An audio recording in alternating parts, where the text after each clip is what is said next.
দেখুন, আপনার যে লাইফ পার্টনার আছে তার সঙ্গে সম্পর্কের তিক্ততা ধীরে ধীরে বৃদ্ধি পাচ্ছিল, কিন্তু এখন তার সঙ্গে সম্পর্কের দূরত্ব অনেকটাই হয়েছে এবং সে আপনার থেকে আলাদা থাকছে এবং এই রিলেশনের কারণে আপনি কষ্টও পাচ্ছেন। কিন্তু আপনি চাইছেন যেন আপনাদের সম্পর্কটা আবার মধুর হয়ে যায়, আপনাদের সম্পর্কটা আবার ভালো হয়ে যায়। এমন ক্ষেত্রে আপনারা কি করবেন?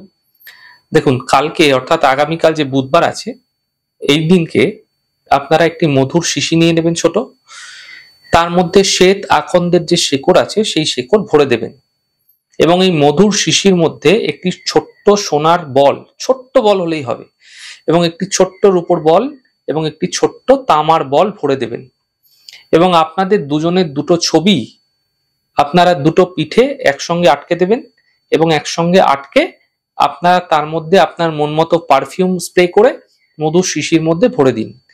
এরপর মধুর শিশিটি ভালো করে আপনারা বন্ধ করুন এবং এই শিশিটি আপনি যেখানে শয়ন করছেন রাত্রেবেলা, সেখানে আপনার মাথা যে দিকটায় থাকে তার কাছাকাছি কোনো উঁচু জায়গায় রেখে দিন।